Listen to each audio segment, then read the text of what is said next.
Welcome back to another episode of the Randy Wilson Podcast. I'm your host, Randy Wilson. This is Virginia's podcast for the culture, from the culture. And today we have a very exciting interview with Andreas Addison, who is the 1st District City Council representative here in the City of Richmond, running for mayor of Richmond. And so today we're going to get familiar with him and help you learn more about his campaign and the things he stands for. But before we do that, I want to thank all of the listeners, new listeners particularly, because we picked up a lot of new listeners from the Shenandoah Valley recently when we had Jamie Swain, CEO of VPM, on our show. So thank you guys for checking out that episode and continue to stay locked in.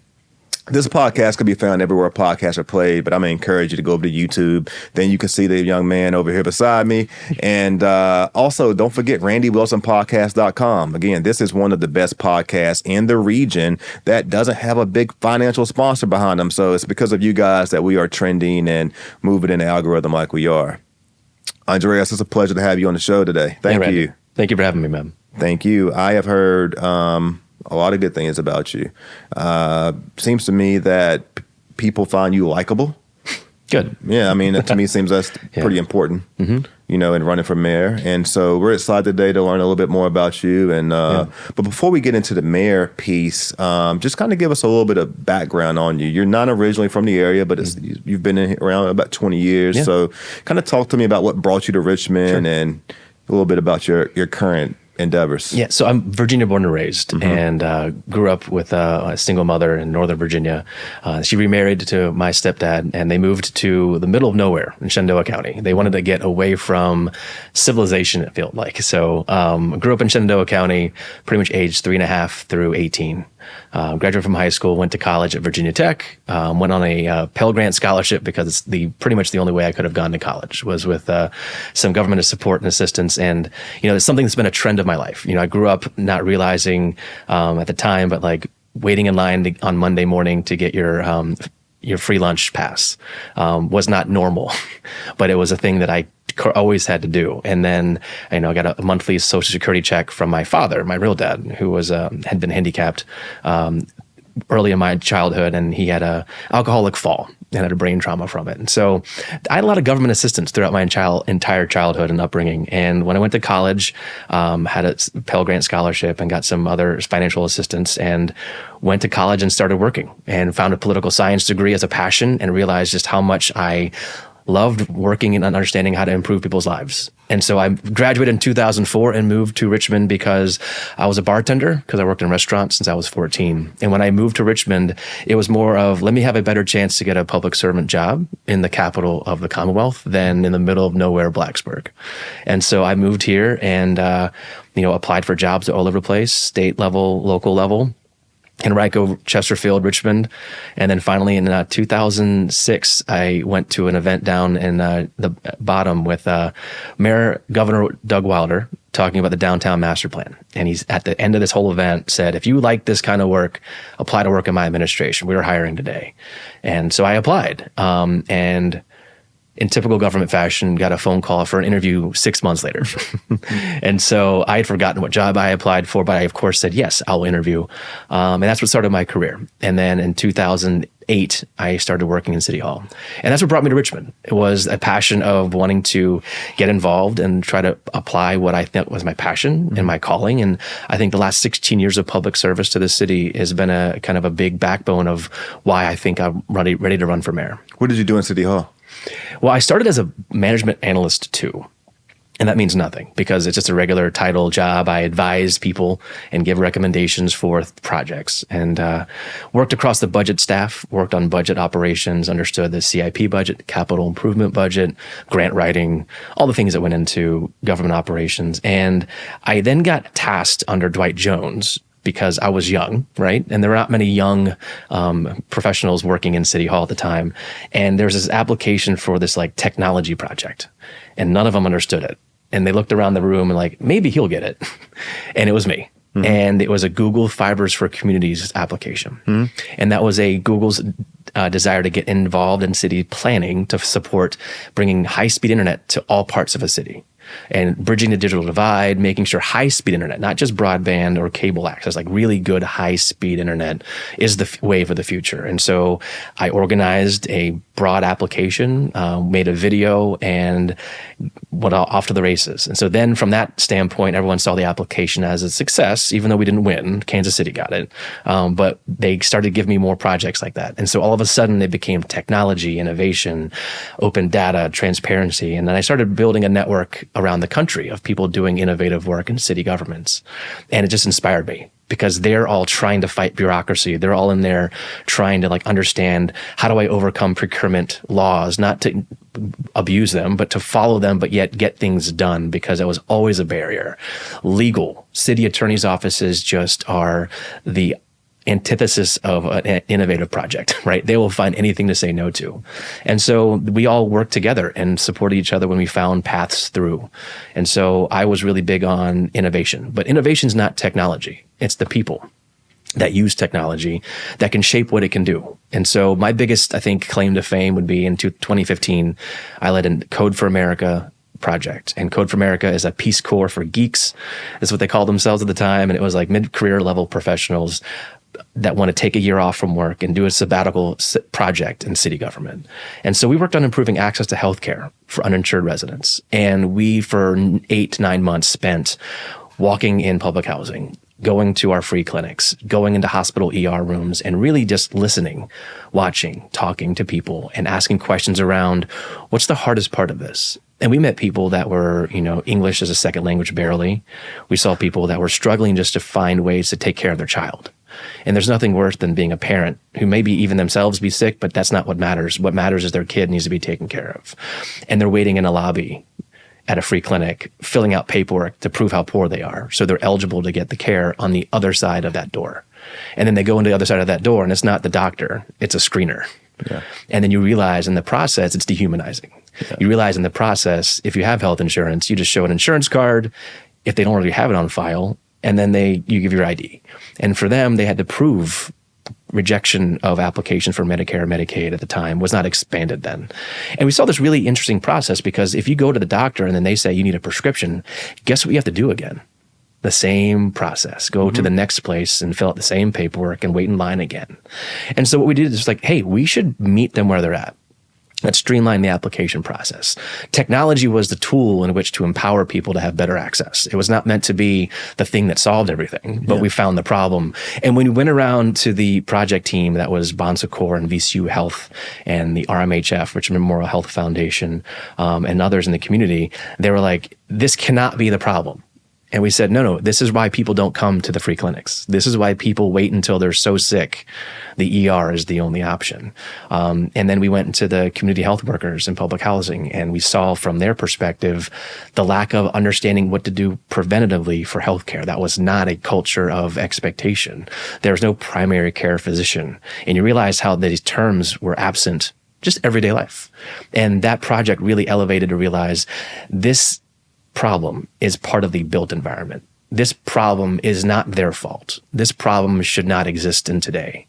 And when you realize that we have a lot of resources around addressing the problem, but they're not being utilized to their fullest extent, that's what government's job is. And so when I proposed some of these projects and I realized that leadership was not willing to carry the torch to the next level, I'm a mid-level professional. I couldn't do the work to implement. I needed help from leadership, mayor, elected officials to carry this forward. And there just wasn't an appetite for that. Why not me?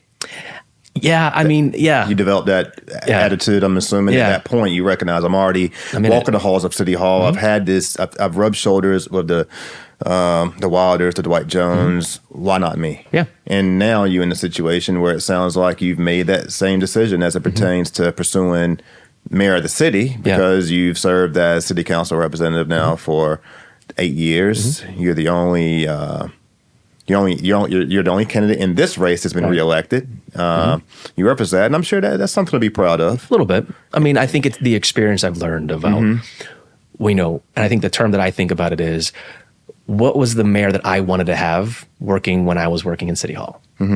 What is the leadership that I wanted to see embrace ambition, embrace a solution, embrace a change of what we've done, and let that person or that project become reality?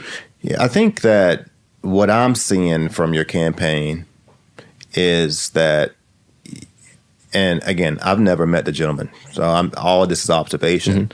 But it appears to me that there may be an intention behind your campaign to present yourself, and it may not just be an intention. It may be just who you are. That I come from humble beginnings. I've not been spoon-fed. This is not a city that's been spoon-fed, No.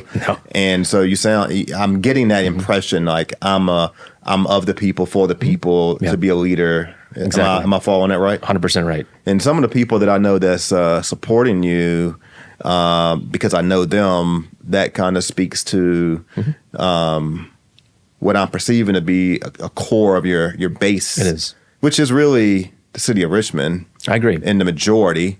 Now, you're in the first district. When it comes to, and you've won it twice. Yeah. Now, the way we draw in cursive around here, so it's not always easy for me to know. But I'm pretty sure Scott's Addition is like part of your district, right? It's just adjacent, but yes, Okay. Broad Street is a northern border. Okay. And so it's just across the. But it's in your district? No, Scott's Addition is the second district. Oh, okay. Okay. Hey, trust me, the territories of districts are complicated. Yeah. I'm going to ask you the same question I've asked a few people. Okay. Do you know who Scott is? Scott? Yeah. Do you know? I mean, I know a Scott, but I think you're referencing a Scott. No, do you know who Scott's Addition is named after? Yes, loosely. Yeah. It was not a pleasant named person to be representing in a name like that. It's just interesting to me that it's such a popular thing now, and people don't even know what. I mean, I didn't know either until I did the research. Parker Agelasto was on city council my first term, and he definitely elevated that story a couple times, and that's where I learned from it. And I think we're at a place in our city's kind of character building and like really visiting it. And I was asked the question on Saturday that really kind of honed in on this. Why do we talk about Black history as if it's not Richmond's history? Why do we talk about Black history as if it's not America's history? Why are we separating the things? Somebody asked you that question? How'd you answer it? I said, well, I think the problem is we haven't let it become integrated. It's not even integrated in Richmond. You walk around and, I look at the amazing moments of, incredible gathering of support for Black history in the time when it wasn't there. The Richmond Community Hospital, for example, right? Out of the Depression, gathering pennies, nickels, and dimes to fund the construction of healthcare access for African Americans living in Richmond is an incredible moment. And yet that building's threatened to be cut down and destroyed. And you're like, wait, we should always remember what this building means to Richmond and what it means to people that lived here during the hardest time of Jim Crow.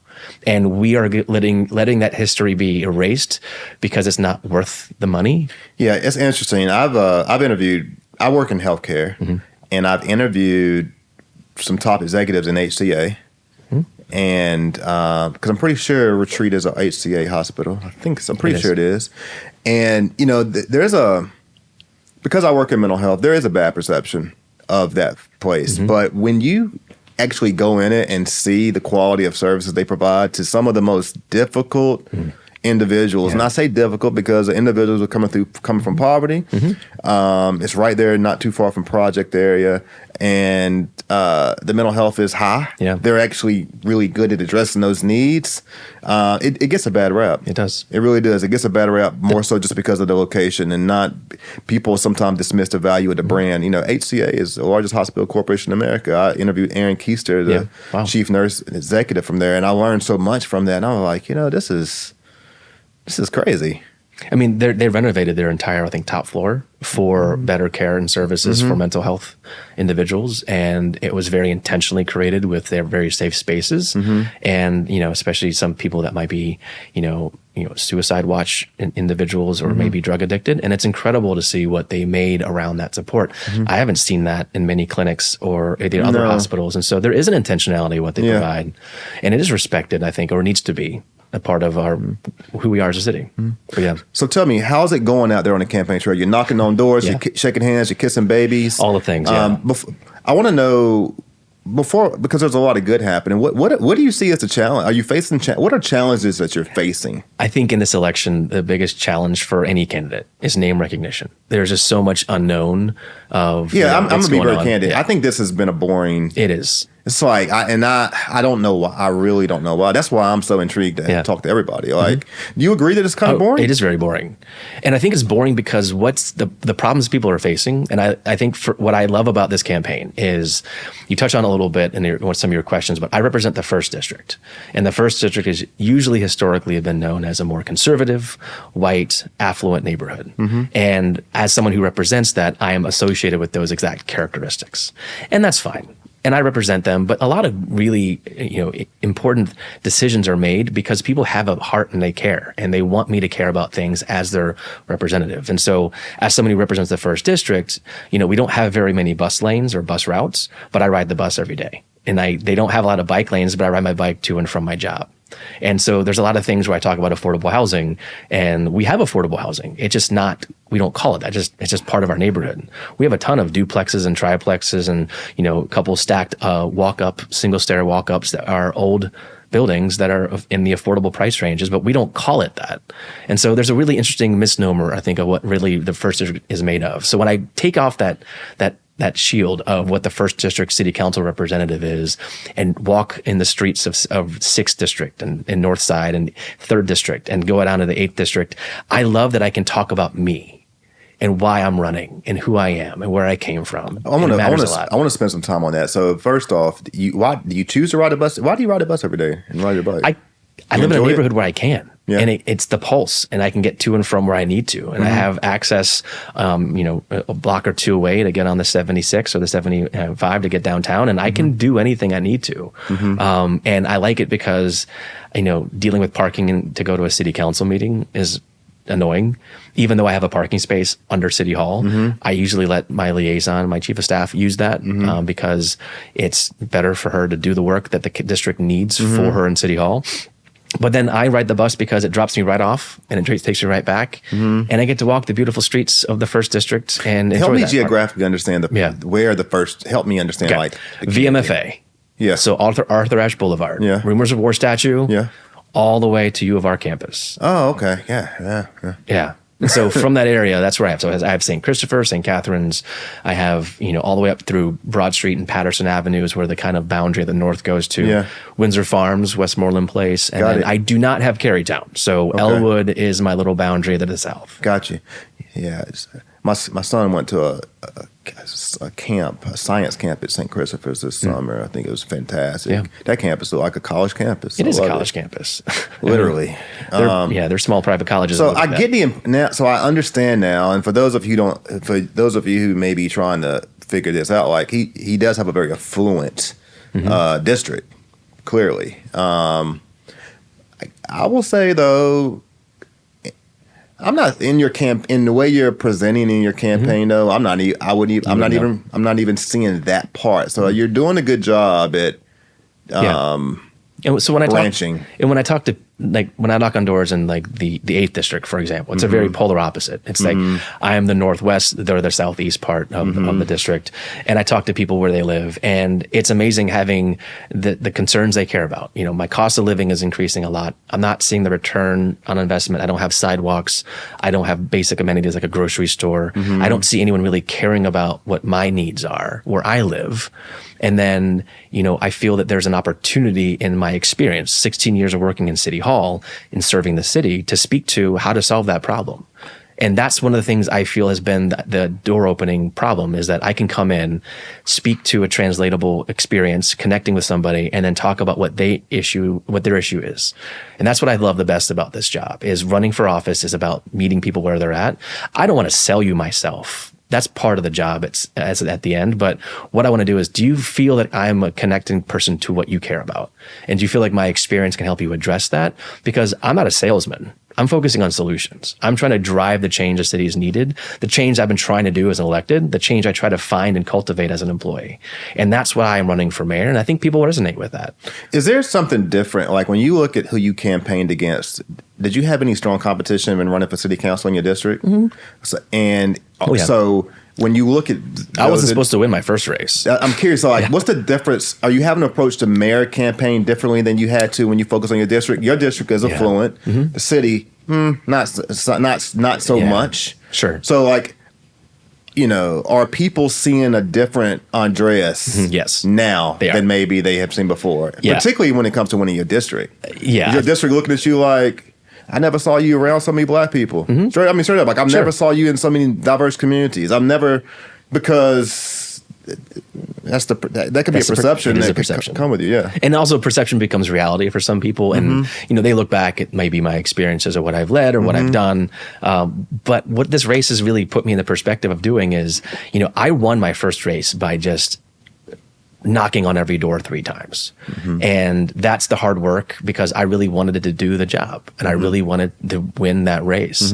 And that shone through. I won a race where there was almost 16,000 votes cast, and I won by 213 votes. Wow.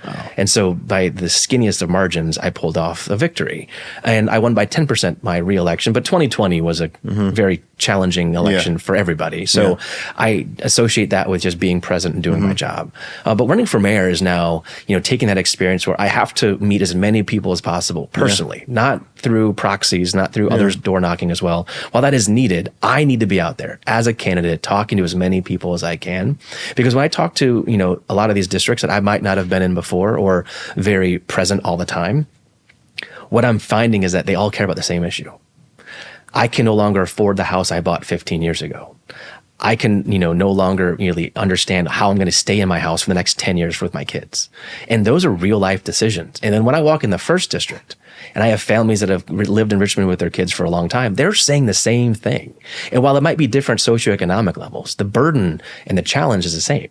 No matter what income level you are, if our taxes and cost of living are increasing higher than your salary is, and if your ability to maintain that house that you've invested in because your neighbors bought and sold their house, or an investor came in and renovated and sold a house at a higher level, you're now paying more just because you stayed in your house. And a lot of people are feeling that. And then when we talk about South Richmond, and I go, I want a plan as a city to bring you a grocery store, to bring you childcare. Can we get some hamburger, please? Oh, God bless. We can't get it. I mean, it's ridiculous. Right? But when I look at this, when I look at the districts I represent, they were all planned. We talk about the family museum, that they were intentionally designed and planned, right? So a city can intentionally design and plan the change we want to see. If you want to bring a grocery store to Southside, plan it. Where do you want it? How do you get to it? Got a question for you. Particularly taking your district in consideration, right? Housing is obviously a need here. Yeah, big one. How would you improve housing in the city of Richmond? More housing, more affordable housing. And the reason why I use your district only as an example, because I've worked in housing, and not so much. I don't have a lot of healthcare and housing and all things. Yeah. Well, you can't address. It's true. They kind of come in hand in hand. I mean, the core of having a stable mental health is having a place to lay your head, and I've had challenges and issues with a lot of NIMBYism in our communities. So I'm curious how you would look at improving housing, particularly knowing, from experience that NIMBYism exists. Oh, it does. I've seen it, and I've had to address some of the concerns they have. And a lot of times, they usually come from a legitimate place, but they come from a place of just, they don't understand. And change is hard, but change is the only constant we have. And so in my time on city council, one of the things that frustrated me was that— What do you mean they don't understand? How do people not understand? Well, people just don't want to have, people are fearful of, we'll use this district where we're at right now. We're in the VCU area. This district experienced it with the social unrest. I talked about this in a recent interview with Michelle Mosby. And that's part of what made me want to bring this up with you.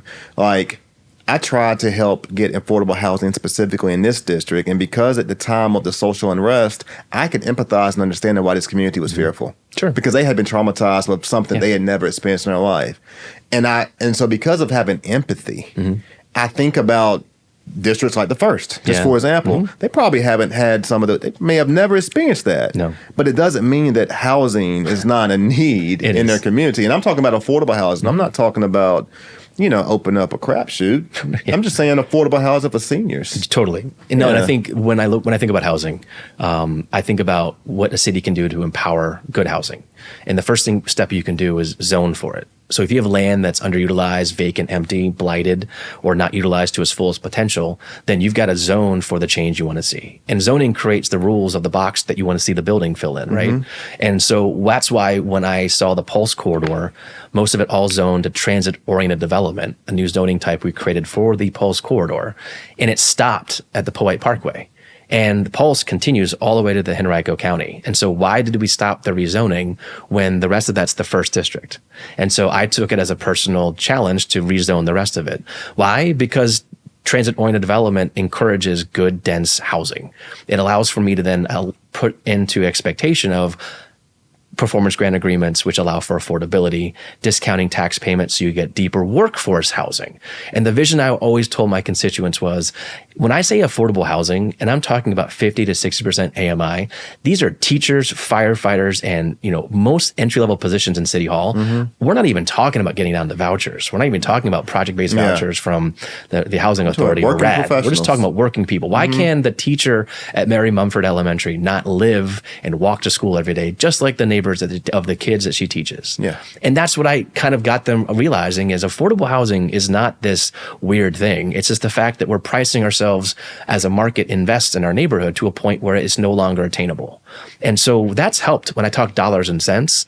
And when you take affordable housing and you break down this like AMI, which is this nebulous understanding of income-based entire region, make it individual. I want a 2-bedroom apartment that a person making $55K can live in. What is your graduate of high school, of college making in their first job? And a lot of times parents will go about 55, 60. Yeah. So don't you want them being able to live nearby? And this is what this housing is for. And so I think that is one step is I've taken that in council to make that opportunity happen. Now the market has to support that, right? The developers have to come in. And these associations have to get on board too. And these community associations. And there was a lot of questions. And I mean, when I submitted the resolution to request the rezoning of Broad Street to this TOD, it took a year to analyze all the existing parcels, propose where the zoning should be changed, that engaged with the neighborhood over 3 months to make sure they understood the changes. And a lot of it was concerned about, what's going to be in my backyard. And it really was the other part of it. It wasn't that what it was going to be was the challenge. It was, I don't want shade. I don't want to have it be this big monolithic brick building or block building behind me. And we addressed those concerns. And those are all built into the zoning. And so I think at the end of the day, we got a really good zoning change put in place. And we've had 2, I think, buildings put in action from that since then and more to come. But this is where I think a city can come in and really own the solution. But there's also another step too that I think we're not doing. And this is one of the difference makers that my housing plan. I have a 7-point housing plan on my website that outlines a lot of the issues with housing. The first thing we got to focus on is preserving what we already have.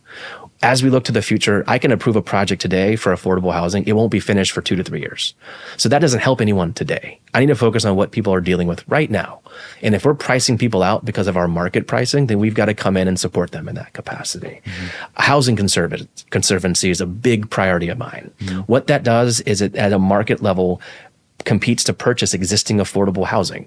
A friend of mine in DC, Kim Driggins, runs the Washington Housing Conservancy, and she presented to City Council last May, and she presented how she was structured, how she operates. She has at least, this is the last time she said her number, it was 3,800 units below 60% AMI.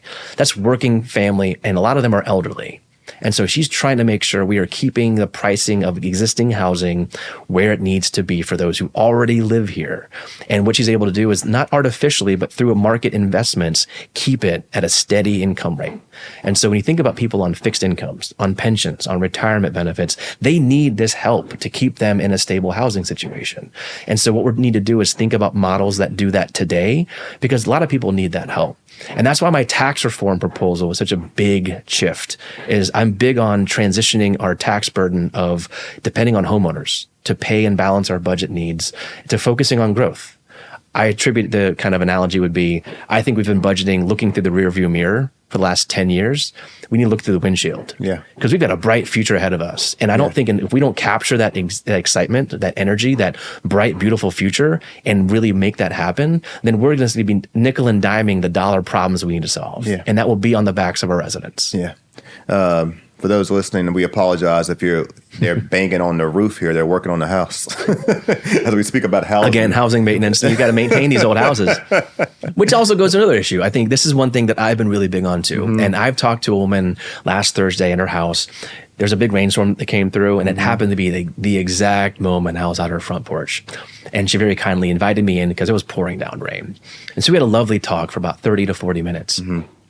And I was looking around her house, and she was widowed since 2017, and she's in her late 80s. And I said, hey, who helps you maintain the house? And she said, well, it's hard for me now. And with my husband passing away, I ask, neighbors or my family or their husband to come and help. And I said, well, you know what? I believe we need to focus on workforce development for kids and working with our unions to really elevate the skills for careers. And as they're an apprentice, right, doing plumbing, construction work, electrical work, et cetera, that while they're learning that trade, what if they came here and helped maintain your house? What if they came and helped fix that, falling over fence in the backyard because it rotted a little bit, or that flashing on your roof? Or what if they helped fix your front porch to make sure that rotted piece was now safe again? What if they came in and took your old oil heating and went to electrical and helped make that transition for you? And she said, well, I can't afford that. I said, well, here's the thing. I'm already paying for the labor. I'm paying to train our students to get these careers because we need so many of them. So the expensive part I've already paid for, but the costs of goods, the new window, the paint, the wood, what if that was the only cost we had to do? Could that work? And she said, if you can connect training workforce and careers for our kids and helping elderly people stay in their homes, you've got an incredible program. You've got an incredible benefit for me. This is your nonprofit? It could be. It needs to be. And it's not hard to do. There are groups around the country. When I talk to the unions, they go, we have agreements we can put in place to do that. Yeah. And so this is where I think we need to start looking at our biggest opportunities, maintaining our existing housing. We don't need to be having people come in and invest in that house and buy that from her and then make a big $100,000 investment and make it worth way more than the neighborhood. While that's great, and it will happen, it doesn't need to be where we start. We've got tons of empty lots. I think one of the challenges we have in Richmond is that a lot of the people who own the buildings are not Richmonders. So we're already from the beginning behind. Yeah, kind of priced out the market here a little bit. As it pertains to the camp, let me ask you this. So you've been serving in city council for 8 years. You've worked, so you've had to work with Mayor Stoney.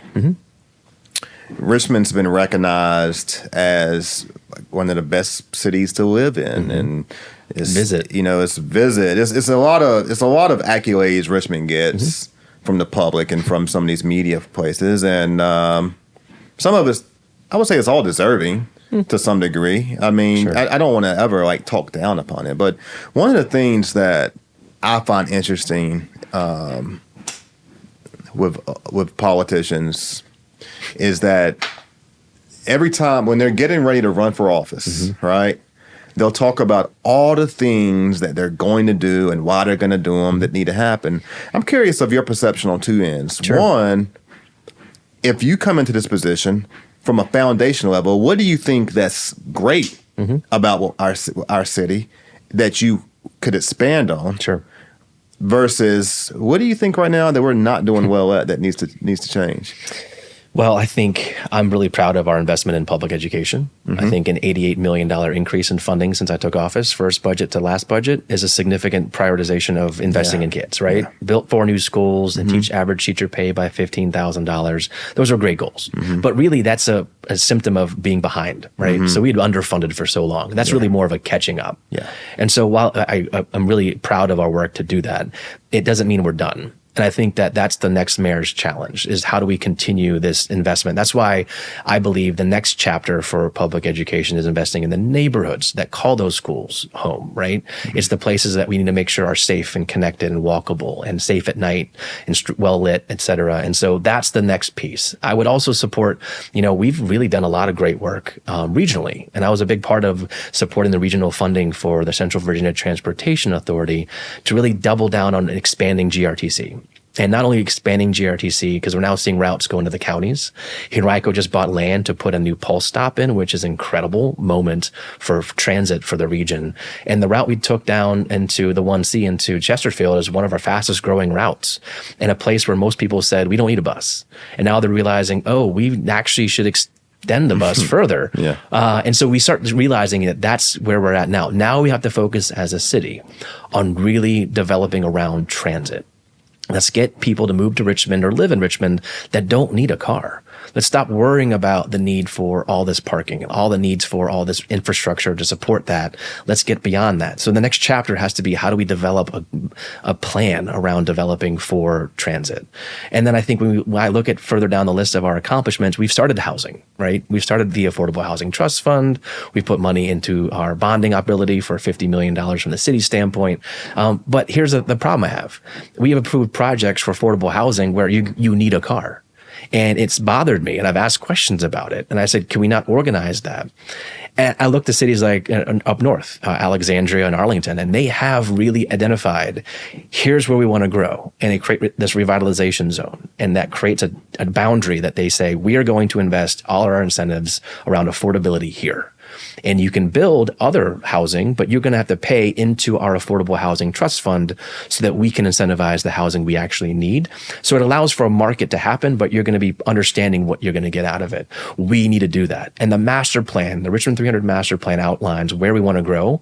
And if you think about connecting those together, the next mayor has to think about economic development focusing on housing that creates jobs and the first floor retail space to activate the needs of a community, whether it be a corner market, childcare, early childhood development center, you name it, pharmacy, medical services. That's only going to be brought into these older neighborhoods in those new buildings we create, because a lot of the times it's an empty surface parking lot or just an empty vacant piece of land. That's what the next mayor has to understand how to achieve. And I believe that from my knowledge of working around the city, we're not organized that way.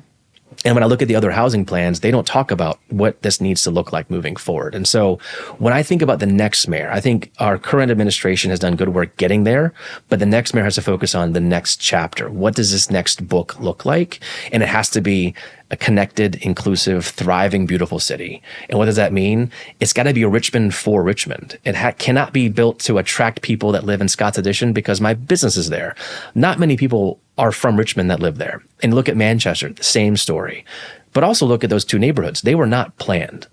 The reason why they have the problems they have, there's little affordability because we didn't plan for it. Now we got to come in and pay a higher cost to add affordability because we didn't do it to start with, right? So we got to think about, what if we planned from the beginning for an inclusive design neighborhood that meets the needs of what that community needs? That's where I focus my attention as my mayor campaign, is bringing that vision, but more importantly, being able to achieve it and knowing the policies and the incentives and the organization of staff that I don't think we have to really go that direction. I believe that the current mayor focused a lot on fixing those problems of the past, and we've done good progress that I'm proud of, but it's not enough and it doesn't end. The next mayor needs to take that progress and build on it for the future. Timestamp that, Casey. That was good. that was good. That was. I think that's something that people will be interested to hear. We're just very normal here. You know what I mean? From the standpoint of like, that is what somebody, that is a, that's an Instagram post. Yeah, I know. Yeah. I'm practicing those. That was a good one. Trying to find answers to questions. And also like weave into like what I really think is a differentiator that I bring is I've made policy on budget. I've made policy on council to change laws and rules. When I couldn't make a policy change for council, went to the General Assembly to get permission to.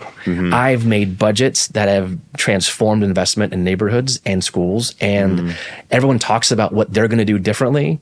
And I'm going, unless you've been where the sausage is made and understand how much work it takes. Tell me, you was in Shenandoah Valley in a hog house. Yeah, right. I've been in there. I worked the farms, man.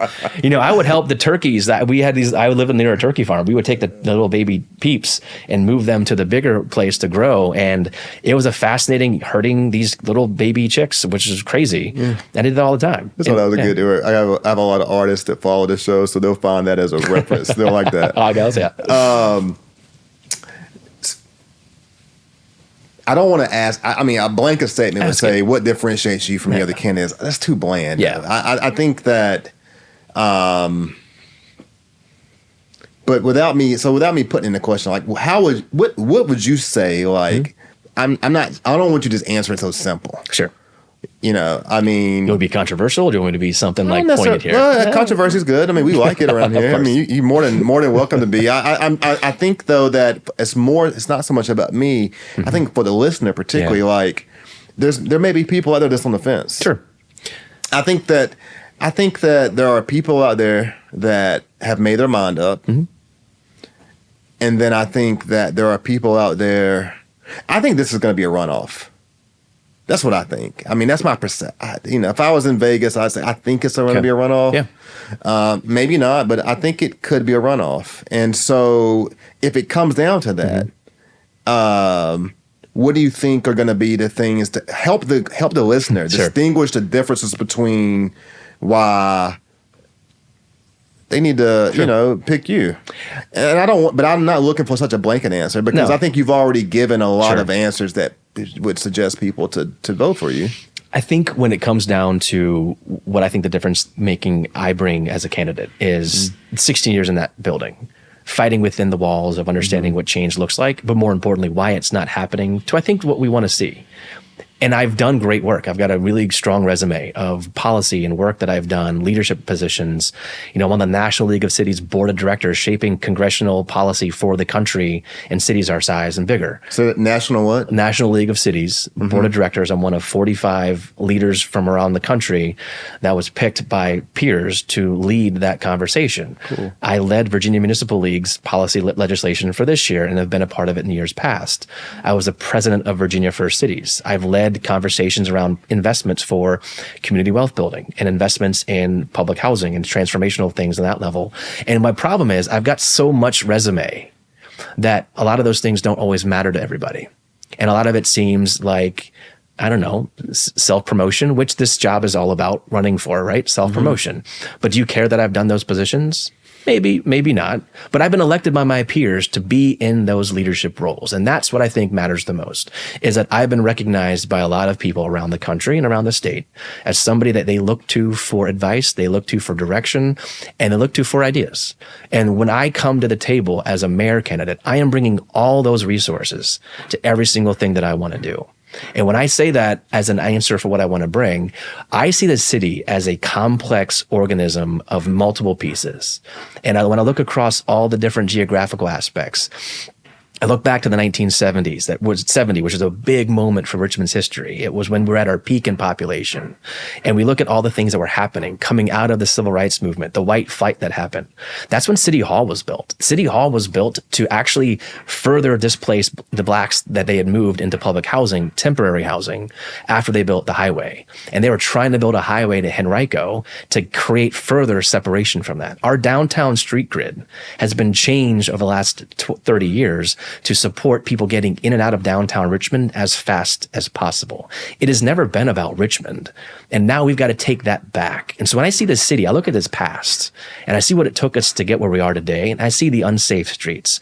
I see the neighborhoods that were created for temporary housing that are now permanent public housing, some of the oldest in the country. And I realize that when you look at that historical aspect and realize historic uninvestment by a city, we barely pave their streets or fix their sidewalks. We don't even trim their trees.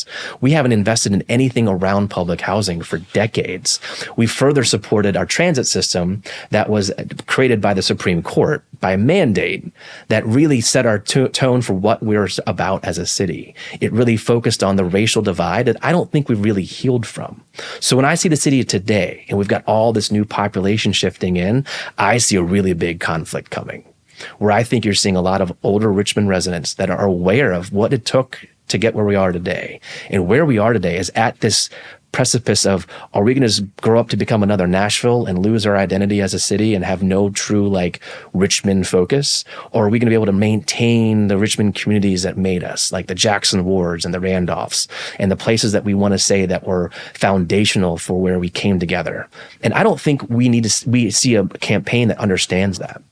And I think the problem we can look at campaign-wide is that when we changed the form of government in 2003, we changed the election style.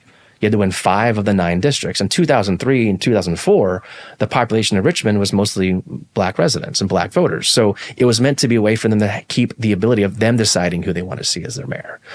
The population shifted since 2004. We've added 30,000 people. They're not all racially diverse as our population was then. So we've seen a change in that population. The current reason why the 5 elections districts to win as mayor were defined is now not the same outcome. And my problem is when you look at the campaigns that are being run and what the districts are being focused on, it's not about representing Richmond. It's about winning. And when you go to winning, you're focusing on, I want to win the district to have the most voters. Because I might not win 4 districts. I might not even win 3 districts. But if I can come in second place in the biggest voter turnout districts, it doesn't matter because I'll make it to the runoff. Mm-hmm. And what does that say about Richmond? Richmond's not voting for its mayor. And I believe that when I look at my campaign and I'm focusing on districts that are mostly African-American friends of mine and neighbors of mine and people that want to hear a message of, do you even know who I am? Do you even want to come to my streets and neighborhoods? And the answer for me is always yes. Because if I'm going to be Richmond's mayor, I need to be able to have a connection to all of Richmond. And I think when you see about the last several elections, you can really tell where the campaigns ran and where they didn't. When I look at 2020, you're warming up. Mayor Stoney. You're warming up. Mayor Stoney did not campaign in the first district. He wrote it off. He said, it's not worth investing my time into. And that's fine. I just looked at it as a conflict of going, I learned a lot. I went, wait, you're not going to invest any campaign dollars in my district. And you realize, no, because he knows it's going to be too much of a fight to try to get to that winning part. It's going to take too much work. Leave him. I'll focus on these other districts. And so when I learned that message, and it's not criticizing, that's what politics is about. I didn't even know that. Yeah. And so I go, okay, when I look now at the campaign, I'm going, I want to be Richmond's mayor. So how do I do that? I want to win as many districts as possible. And guess what it takes to win a district when that's with 5 candidates? 35%. You're pretty fortunate already to be in the first district. Right. So like it's this weird element of going, how do you think about being Richmond's mayor if all you're focusing on the highest voter turnout districts, which are mostly not Black districts? And that's a problem for me. And so I'm focusing on being Richmond's mayor. And I believe that that message helps validate why I'm running. Mm-hmm. More importantly, it lets me be who I really am about my childhood and my vision for the city and the things that I want to see done next. And my ability from my experience of 16 years to show I'm not blowing smoke. Like I know what it's going to take to do this work. And I also know the job of city council. And I also know the job of working with mayors. I want to be a mayor that's focusing on Richmond every single day for the community conversations I'm having right now. And that's what I think this next couple months is going to be about is I think Richmonders are needing to test and ask every candidate what their knowledge is of the city, because we've got a bunch of interested parties involved and a lot of people supported by interests that I don't think represent Richmond. And I think a lot of this question comes into when you look at my donor base and you look at people that we're helping support my campaign, they're from all over the city. Oh yeah. And that's a big part of who I am. Yeah. I mean, I think you hit one there because there's been a lot of criticism toward a lot of folks' money is not even from the state of Virginia. Mm-hmm. And, nothing. I mean, I think Stoney even got a lot of money from outside the state. You know, there's a lot of people. So I mean, it's interesting. I think that is in 2016. Mm-hmm. At this point of the race, there was over $1 million more in play from the candidates. Really? So your point about this being a boring election, mm-hmm. I think there are a lot of donors who just aren't interested. They're just kind of like, I don't know what the what's the thing we're going to fix? And yeah, and we did a clip on that, and really, the intention was not to degrade the candidates. Quite frankly, my initial impression was like, initially, mm-hmm. and I'm kind of just a brutally honest person, so there's no intention to be rude. But it's like, who are these people? Like, yeah. I didn't know, and then it's like I look into it, I'm like, it's some solid candidates here, you know. So it's like a lot of passion. But it grew on me because initially I'm just like, there's nothing happening. I don't even think the media is doing a great job with it. Like, no, I think I would also use the presidential situation from the debate with Biden and Trump in June, kind of making a little pause on anything local down the ballot, because it kind of made it be, well, we got to figure this out first. Yeah. And I think that kind of played out a little bit more in before the DNC 2 weeks ago. And I think now it's now focused. And the Labor Day weekend is usually the finishing the marathon sprint. Yeah. Is these next 60 days are the deciding factor. I'm glad we got you the right time. You did. We got you the right time. Well, I am getting warmed up and a little fired up. Are you getting warmed up? Oh, that's what I'm saying. These are the parts we want, right? Yeah. All that other stuff is just like whatever. No, this is good. This is good stuff right here. Have you already begun thinking about the individuals that you'd like to be a part of your administration if elected? Absolutely. I think one of the biggest pieces I feel is I want to break down the silos of the bureaucracy. And I think, when I look at the city manager position, the CAO, I have some friends around the country that are mayors and city council members and also city managers of established cities like Marcus Jones from Charlotte, who used to work with me in City Hall, who I would love to have his advice on who do you think would be a really good city manager for Richmond? Because he knows Richmond and he's also known nationally for the work he's been doing. And so to have someone like him say, I think here are the qualities you want to look for, and here's the experience you need to have. But also, here's some candidates that I know that might be good to reach out to. We need that kind of vision for how we're going to achieve this role. I believe that when I look at this role of mayor, the job of mayor is to have vision. Where are we going to go? What's our North Star? And organize the priorities around what we're going to do to get there. But then you have to work with council, because every one of those priorities requires policy, requires budget, requires staff, organizational changes and shifts. It's going to require us working together on housing, on workforce, on educating our students and getting them ready for careers, right? If we want to focus on these changes, that's where we got to work together. And it's got to be done on a quarterly, strategically aligned message of where are we going, how's our progress, what's next? And we've never had that. In my 16 years, we have never had that level of connection and engagement, because together is the only way we're going to get there. So my leadership has to include an encompassing aspect of people that city council members trust, that the community leaders trust, faith leaders trust. And I think that's going to be someone that I have to trust on too. So when I say breaking down the bureaucracy, is we've got silos of departments that are also siloed, that even within that portfolio don't talk to each other. I'm not going to do that. I want our deputy chief administrative officers, that deputy level, to be a deputy mayor. I want it to be someone who's going to come in and we're going to focus on housing. And guess what? Housing has a touch. Economic development, zoning, it has to talk about finance. We got to look at EDA. They're not one department, and none of those four agencies currently work together. And so that person's going to have to come in and go, no, we're going to shift and change how we work. We're going to talk about plans like this. We're going to go this direction. Here's where we're going to focus our investment as a city. And then you got to think about workforce, right? Workforce is connecting the opportunity of employment for kids and students in middle school to get career pathways, to realize that when I'm graduating from high school, I've got a plan to enter the workforce. Am I going to go to a 4-year college degree? Great.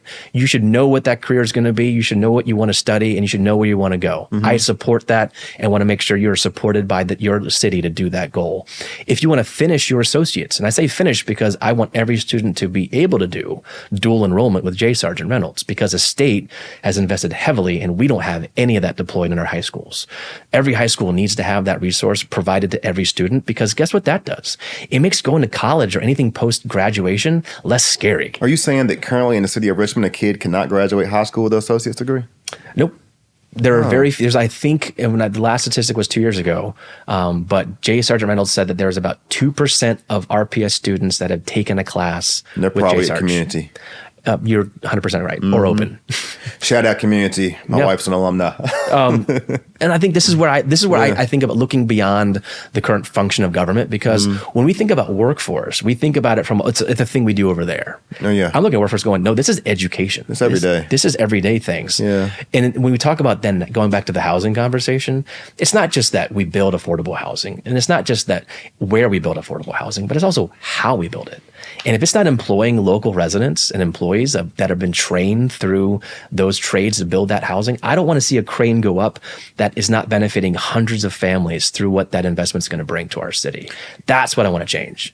Can you agree with this statement? This Greta Harris, CEO of Better Housing Coalition, was on our show one time, and she made a comment in regards to this that I think I agree with. Yeah. should a student in Richmond have the ability to attend their school of choice? For example, you have a kid that may be in let's say he's like a John Marshall, but there's a school in the city that offers a trade that can only that's only offered at that school. Should that kid have the ability to utilize city transportation to attend the other school, or let's just say, I guess we just keep it within the city. Sure. Yeah. Do you think so? Do you think so? I say yes to that at first because I do believe access to that is important. But I also think back to when I was in high school, and I graduated high school in 2000. So this was like dial-up internet speeds. I took a remote class from another school. Days. Yeah, I took a class from the high school north of us because we didn't offer that teaching class. That teacher was not available, and so I took a remote class. Through a TV with a projector, and we took a class, and I got credit and a grade for it. So I think about that now 24 years later and going, unless there's a physical need for that asset or that the ability to learn is not available, I feel like there are ways to bring it to them so it doesn't need to require them to pick a school. But I'm also not opposed to having it be that they can, as a young adult or an emerging adult, want to invest in their future and want to chase a passion. Shouldn't be a barrier. No, it shouldn't be a barrier. And I think that there should be a easy way to transport around our city to do that. One foundation of my campaign is it's just frustrating to me that in 2017, Altria gifted RPS a 300,000 square foot warehouse in the heart of Southside at Maury Street and Richmond Highway. And it was for the sole purpose of becoming a new workforce development training center. It's sitting there vacant, and we don't really understand what programs or investments to put into it. But it should be the jewel of economic development investment in the heart of Southside. And the fact that it's been like kind of forgotten and pushed to the side for so long infuriates me. And it shouldn't make a lot of people frustrated too. Here we have an opportunity, and there is ample money around the state, around the country to put the resources to make this happen. And it's at the heart of literally, you could get to anywhere in the city from that within 5 to 10 minutes. Why can we not activate that? And this is where I think we have the barriers of overcoming the past 30 years of underinvestment in a lot of things like public school, where they're trying to catch up to add this to the conversations a lot. And they're just like, we are barely getting teachers to stay in school with our students year round. How can I even think about that? And I'm going, but if you don't have this other asset, they're not going to stay in school because the students need that passion. I want every student in our school system to be looking to tomorrow to go, I'm preparing for school and a passion, school and an activity, school and something that I care about. And whether that's sports, athletics, it could be something around arts, culture, music. It could be a trade. I like to work with my hands. I like to grow in a garden. Everything should be available. Every single program should be available to every single student. And if you need to have transportation to get to and from, awesome. I will solve that problem. We will find solutions to make that not be a barrier, because it should never be in a city like Richmond. And I say that as a city because I had access to almost every one of those same things growing up in Shenandoah County in the 90s. So I cannot associate that lack of access in our city today as acceptable. And that's one of the biggest things we need to do as our next chapter for our city, is investing in those access points, because that's what a city does. Yeah. Well, this has been an enjoyable conversation, Andreas. And before we close, one of the things that you mentioned, which we like to do at the end of our conversations, is you mentioned that people may not really be familiar with who you are. Can you expand on that? Yeah. We're going to close on helping people. So, I think when I want to answer that question, I am a true public servant. Kind of said in the beginning, how my upbringing was. You don't come across as a politician to me, though. I'm not, which is a good thing. I play one on TV when I'm on Monday for council meetings because that's part of the job. But I more associate with myself as, I've grown up in challenging circumstances. I've been determined and persevered. I've also been very blessed by having people that surrounded me to help me. From a guidance counselor that really encouraged me to apply to college, to my friend's parents who said, your parents aren't really, involved with your going to college or doing something after you graduate from high school, but we see the potential in you and you should see it too. And I was never like an amazing, student. I was a good student. But when it came down to going to, Virginia Tech, I probably couldn't get in today if I were to apply, even with my 20 years of experience as an adult. And I think when I look at what I came through, I was blessed time and time again. And I know that those were created because opportunities were around me. And if we have kids that don't have those same opportunities, it doesn't mean that like my path is any different than somebody else's. It just means that I need to create ability of facilitating that. And whatever that opportunity is, I've failed more times than I've succeeded. I have been told no. I have been doubted, and I have been ridiculed and made fun of, as we all have. But through that, I also learned how to pick myself back up. I also learned not to take criticism other than for what it needs to be teaching me in the moment, and overcome that and be better than the next time. And I believe that where I am today is a testament to that hard work. And I was doubted to be winning my first election in 2016.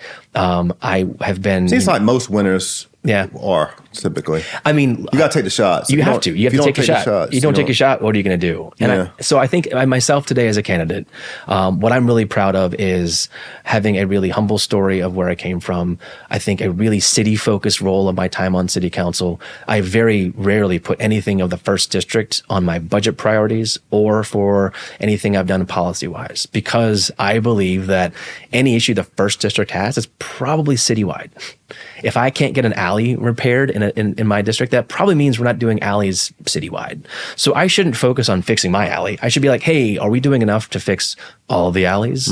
And now we've caught up on that. So asking good questions helps get better solutions. I think that's what people want to see from a mayor is I've got a great vision for where we want to go. I've got great policy recommendations on how to get there. I've proven I can do the job because I've been acting on council for the last 8 years doing this work.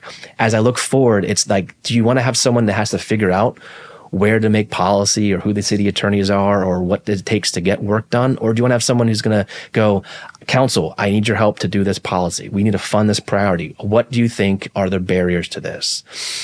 When I think about the future that I bring as a candidate to the city is I'm not from Richmond. I get that.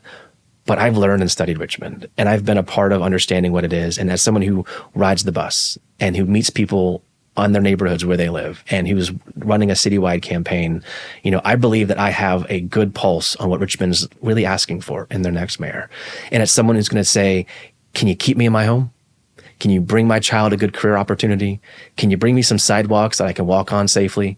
Can you bring me some good transit to get me to a grocery store or other quality needs so I can get there? I remember a question. This is something I'll kind of end my little answer to you with that I just is stuck with me since December. I was in the 8th district at the Satellite, and a woman said to me, and I was in Q&A with the entire audience, there's like 180 people. And this woman said, why do I have to drive to the places others get to walk to? The quote was, let me say it again so I get it right for the record. Why do I have to drive to the places others get to walk to? And what she's really saying in that message is, why haven't you invested where I live so I can do the same thing others get to do? And she is 100% right, because we have not invested in those neighborhoods. We have not brought grocery stores to the neighborhoods that need it. And even when we have one, like we brought to Church Hill, like through the work that Steve Markell has done, we haven't. What have we done around it? Can you really get there safely and easily? Not really. We put a roundabout in the front, but is it really accessible to the community? And I think when you think about, is it just a grocery store, or do you need community? Do you need connection? Do you need inclusion and diversity? And that's what I think we need to do next. And I believe from my background and what I've learned along the way of my lived and learned experience is the ability of making that happen. And when people hear me, they hear my integrity around, I'm genuinely saying, I'm going to come back. We are going to have a plan to bring grocery stores to Southside. And while we grow and build and invest in South Richmond, I'm not going to displace you. I'm going to change how we tax land to benefit the investment we need to make for you, but not increasing your tax burden to just live in your house. So when I bring you the quality of life you've been asking for 20, 30, 40 years, I am going to make sure you're there for that ribbon cutting, that you're there to enjoy the thing you've been asking for so long. And that's what a good city leadership does. And I believe the job of mayor should be boring. It shouldn't be something about all these accolades and successes. It should be going, great, we have more work to do. We have to fix our relationship with businesses. We've got a reputation that is not positive to open, invest, and run our city. And to me, that's the biggest thing we've got to fix. That's the biggest thing. Yeah, I mean, it's bad that the city has we've all done business with the city, and improving that stigma is.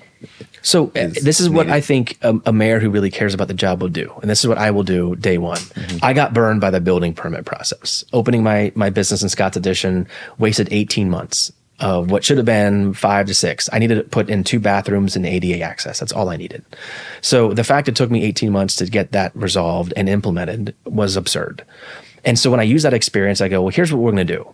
When I was employed in City Hall in 2014, I went to Henrico County to observe how they do building permits. And they have a weekly meeting where they sit around a table and every decision maker for a building permit talks about one permit at a time. What's the next step? What's needed? What's the status update? Everyone who's investing in Henrico needs to know what's going on with their plan. So as mayor, week 1, that first Friday, we're going to have that really long, painful meeting. And every decision maker is going to sit in that conference room on the second floor. And we're going to go through every single building permit. Everyone who's trying to invest in improving their house, their business, our community, our city is going to get a weekly answer from everybody about what the next steps are. And you know what a good mayor does? Doesn't hand that off. It goes, if I care about investing in our future city, then I'm going to make sure that I am intimately involved with what it takes to improve it. And through those meetings, what's going to happen is everyone's going to realize, yeah, we need to work together better. I can't tell you how to do that. And technology is not going to solve that. But until you realize in that room, here's how you make this decision. Here's how we provide information. I want to make that be the fastest process of improvement possible. And the only way to do that is make it painful and make it real and be like, hey, everybody, your salaries are being paid by this investment.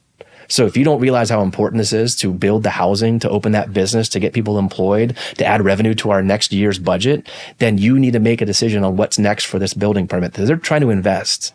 And that's the kind of attention of detail that we need to have from a mayor, not a city manager. Sure, they should be doing the work to implement what comes out of that conversation. But a mayor should be, I'm going to own this process. We need to have a mayor who's not going to come in for the handshaking and the photo opportunity and come and do the work because there's cameras there. It's got to be, you show up because I know the work needs to be done.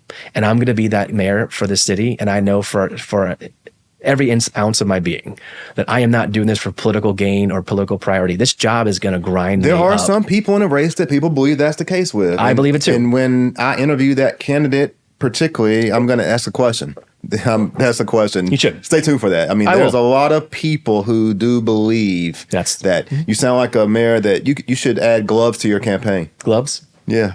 Work gloves, like real ones. Like, I'm going to get dirty. I'm going to be out there and I'm going to roll the sleeves and get my hands dirty. Yeah, it might fit. You got them up today. I grew up on a farm. I did a lot of dirty work because I had to. Yeah, right? I kind of get that. It's the way it had to get done. That might be good marketing for you, though. Could be. And adding that to it. And you add that to the grocery store piece to Southside. I think that's going to rally yourself up. Southside been wanting a grocery store forever. I know. It's and they used to crazy. have a couple. Yeah. And I think what the beautiful part is, and this is going to be added to my website soon, is in February 2022. They need something better than a Safeway, though. Oh, they need a Publix Kroger. Yeah. At least. Yeah. No. And I've seen some other good projects where they've put like a Whole Foods in an anchored development for housing. So there's creative opportunities where we can do both. It doesn't have to be just a standalone grocery store. It can actually be integrated into I think at this point, with all the development in Manchester, Blackwell, they can afford it. Well, this is the thing. If we planned for that growth, exactly, we can create the value. That's a big takeaway for me. And capture it and invest it. I like how you... Scott's Addition's planned, isn't it? No, it's not planned. No, look, there's no sidewalks. And when my business is there, so I walk the neighborhood, I ride my bike there. It is a mess. The traffic patterns don't match. There's no street lights that are active. Like, and it's supposed to be a walkable, safe neighborhood. Nah, if you're a pedestrian walking through Scott's Addition, you are the third priority. Cars are first, then bikes, and then you make sure you're safe to walk. I think we could I think beer's first. Okay, beer's first, maybe food. Yeah. Then after that, you're right. And I think when we think about what Southside needs, when I look at the Southside plan, I am the only candidate who has outlined priorities of policy and outcomes of what it's going to take to change Southside. And so in 2022, I put in policies and now Delegate Mike Jones and Reva Trammell were like, why are you focusing on my neighborhood? Why are you trying to invest here? I'm like, because I just did this for my district. And if I have a citywide view, you need to have the same attention. And so I proposed rezoning on Richmond Highway, Midlothian Turnpike, and Hall Street. I asked for an infrastructure plan for better walkability for Richmond Highway, Midlothian Turnpike, and Hall Street. I asked for a support for high-frequency transit down Richmond Highway, Midlothian Turnpike, and Hall Street. Why? I just did the same thing for Broad Street in the first district for the exact same reason. And if we're going to focus on transit, we've got to start this now. The plan has to start yesterday. And so in that map I drew, and I drew it by hand because I don't have access to a bunch of fancy tools and resources. So I printed a map, drew on it, color coded it, and said, here's our plan. And I listed out all the studies, the reports, the plans we've been given on council. And I listed out all the things they said to do and just put them out. And I said, this is the plan. And everyone's like, this is Andreas's plan. I'm like, oh, no. This is the plan we've been given on council over the last 6 years, where we've been told, here are the things you need to do for Southside. And I put them on a piece of paper and shared it around. And it was a big conversation at my Land Use Housing Transportation Committee back in February 2022. And has just been acted upon by, I guess you could say, proxy, because I put in policy, but nothing's happening with it. The administration needs to want to have ideas like this to act on them, be ready to go, because it's not hard to do it. But if we don't plan for a future that's inclusive, that embraces the opportunity, because economic development should be improving quality of life. And in neighborhoods across our city, that's all they're asking for. And that's my job as an elected official, is to see the opportunity and create a plan to embrace it. And that's what I'm trying to do as mayor. Yeah, I think your ability to distinguish, to help your constituents, to help the audience see the difference between where you've drawn policy and others are talking it. Yeah, I think that's important. Look, I know we got to close. This has been a very enjoyable conversation. Thanks, man. Me too. We like to rapid fire to end, where you give very quick answers. Don't put a lot of thought into it. Sure. Borderline impulsive, okay? But the goal is to help people become familiar with you in a fun kind of way. A couple serious questions, though, that I'll throw in there fast just because I'm interested and I didn't get answers. Like, first one, like when it comes to your peers in city council, generally, do you feel like you're getting their support? Generally, and I say that because you're already on city council, and their support, they have an ability. I don't know who's endorsed you, if endorsed you or not. I'm not sure about that. But can you give a quick answer? Yeah, I think my quick answer to that would be they're very encouraging of my running. They've liked working with me. A lot of them are like, we're going to miss you on council. Yeah, that's really why I asked that, because worst case scenarios, you're not returning to council. Correct. So I think that's one of the biggest things I hear. And a lot of them are like, we need you. You've been such a great voice, your vision, the way you help us work on things. And I say back is, but imagine with that as mayor, that doesn't just end. Yeah. That is going to be what I bring into being mayor. Yeah. And I think a lot of them have either competitive races or they know multiple opponents in the campaign. And so they're playing it neutral. And I respect that. Yeah. And I think that's one of the biggest things is we've seen that historically. A lot of candidates don't get endorsed by current city council members, or if they do, it's okay. So that's where I'm at. Okay. Worst case scenario, if you didn't win, you have a business in Scott's Addition that you referenced. Would you just continue to build that? No, see, I need to find a way to apply my passion, and my passion about this city has to find a way to be involved. I don't see myself, going away. You haven't said anything about your business really today. No. That's not where your passion. I mean, it's your business. I love it, but like it's a passion business. My passion was really when I taught at UVA. I taught at UVA the last 4 years, social entrepreneurship, and I loved giving back and helping shape people's minds around things like giving back. And so social entrepreneurship is capitalism for good. It's businesses focusing from the beginning on addressing a social issue. We've done food insecurity. We've done income insecurity for certain households. We've done energy burdened households. We've done a lot of important topics. I love tackling complicated things, but more importantly, finding the aha moment when a student who goes through a grocery shopping as a family of 3 on SNAP EBT benefits. And then they, that weekend, go to buy a 6-pack of beer for the party they go to. And they see all the stickers that say SNAP EBT, buy here. And they're like, wait, I didn't see any of this at the grocery store. And they all of a sudden realize, oh, wow, that's a whole different relationship. And then they realize that their approach of the experiment was that learning moment. Wow. And then they come back with whole different set of ideas. Those moments are what I've loved those. Got it. So being a public servant is in your future regardless. Yes, in some fashion. And you're going to continue to pursue those opportunities. 100%. City, state, Sure. whatever. Got it. Because you're already in positions right now where you're like national as well. Yeah. Got it. When you was driving over here today, what was you listening to on the radio? Ooh, really? Yeah. Nas. That was the last song I listened on the way in. But I mean, usually I have a lot of 90s hip hop. Okay. Yeah. Got it. It was the music I couldn't listen to, but my parents didn't let me. So I Yeah. went to college. I absorbed every single part of it I could. Yeah. And I love it. Were you an athlete? So You look like you'd done something. thanks. No, I was a track cross country swim team person in high school. Went to college and got involved in fitness and working out a lot. Actually, I could run a 440 mile when I was a senior in high school. Weighed 135 pounds, so I was a tiny, skinny little kid. But could run like 440 mile. Yeah, Oh. it was pretty fast for 4 laps around, which is pretty crazy. I didn't like to run afterwards. I was like, I don't want to run like this anymore. It was draining. I graduated from college at 195 pounds. So I worked out, had a meal plan, was very focused on fitness and getting in shape. And so much so that my friend's girlfriend asked me to try out for the cheerleading squad. And so in August in 2023, I went to the tryout. They had like 4 open spots for guys. And her thing was, we need some men who can like throw and catch us. I was like, I don't know what that means, but I'll go try it out. It was actually not a bad job at all. Yeah. So I showed up and walked on, figured out how to do a back tuck, learned how to throw, stunts with a cheerleader, with a gymnast. Went from walk on to JV, from JV to varsity, was with D'Angelo Hall and some of the great players at Tech's history. We went to bowl game.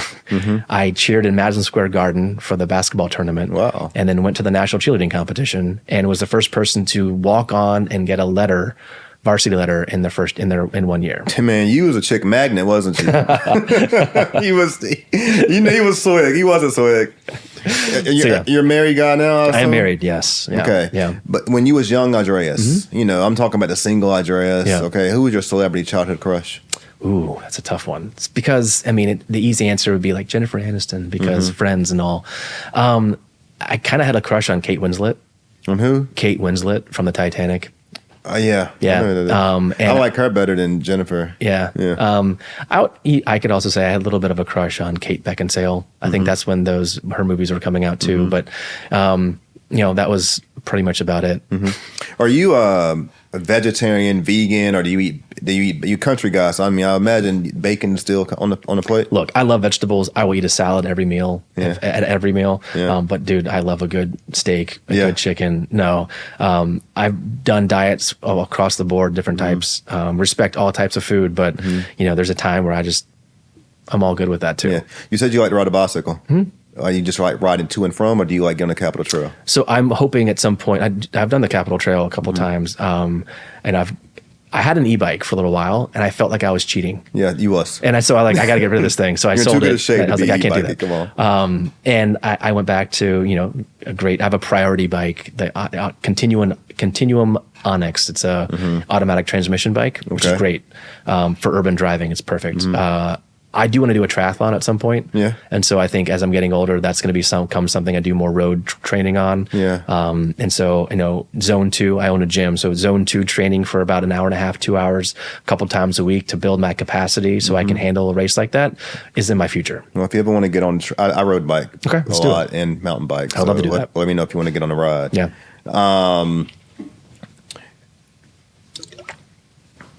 What have you enjoyed about this show? Well, I think your perspective on what this conversation is really about for your audience and the way you handle your questions. And I think also like letting me give long answers. A lot of times I've done podcasts and they're trying to like get me to say something or steer me in a direction, and you let me kind of have a conversation. I just really respect that and appreciate. And I think it also means maybe I was on target too with some things I was saying. Yeah. I mean, I work in mental health. I enjoy listening to people. Yeah, that helps. So I think that, and I got into this podcast thing about 5 years ago, selfishly, just because, when you're in mental health on a day-to-day basis, it can be draining, depressing, stressful. Yep. You're talking to some of the most complicated people. And it's interesting and enjoyable for me to consume information from people who I consider change makers and difference makers. And I think that's what you and all the other candidates who are in this race are doing. You're trying to make a change and a difference in society. No, I think what I hear in our forums and debates and answers to questions is a lot of passion and a lot of, really wanting to make a difference. And I think, the stories I hear, especially from Michelle Mosby and her experience and Maurice Neblett, about being around Richmond for so long, it really is, it's telling. And then you look at the other three of us, and we're transplants. We've moved here, right? But I think in our capacity, we have a desire to make the city better. And I think that is something that is undoubtedly consistent across the board. The ability to deliver on what we want to do is the thing I feel like is the question a lot of people are looking for. I've been told I'm a nerdy wonk. You're what? A nerdy and a wonk, which means policy driven, focused on this. How do you get this to work? Well, I think that's a good thing. I do too. I tend to think that my wife tells me all the time, words are wind. Words are wind. She tells me that all the time. Words are wind. And Kanye West said a lot of things can be explained, but a lot of things need to be experienced. If you're a person who believes in God and you believe in Scripture, that's the Bible, right? If it's outside, or if you believe in policy, and if it's outside of policy, then it's typically unethical or it's not right. Not going to work. So I'm a big supporter of all those things. I live in a policy-regulated world where you do. That's what happens. It is what it is, right? And so, no, I see why a lot of my friends are telling me, and asking my questions, like that you're a very likable person. I see it. I think it presents well. I think that good. I think regardless of the outcome, your future is continuing to be bright. And thanks, man. We appreciate you coming on the show. Dude, this has been great. And we appreciate you guys listening. And let them know where they can support you, follow you, donate, whatever. Sure. Let the folks know. For more information, you can go to andreasaddison.com. You can see my policy, my resume, my accomplishments. You can also donate. And I think for that too, you can follow me on Instagram, where I'll post more videos and content based upon topics we talked about today or things that I really care about sharing with you. And that is where I think you can find a lot of it. So Instagram will be Andreas_Addison. And you can also follow me on Twitter, AndreasRVA as well. Appreciate it, man. Thank you guys for listening to the show. Again, this is Randy Wilson from the Randy Wilson Podcast. We're really happy today that we've had Andreas Addison. I'm sure we could pick up some new folks. So again, for those who are following us, watching this show now because of him, like, subscribe, hit the notification bell. And in our next episode, we'll have another candidate on the show, Danny Avula. So stay tuned in. Thanks.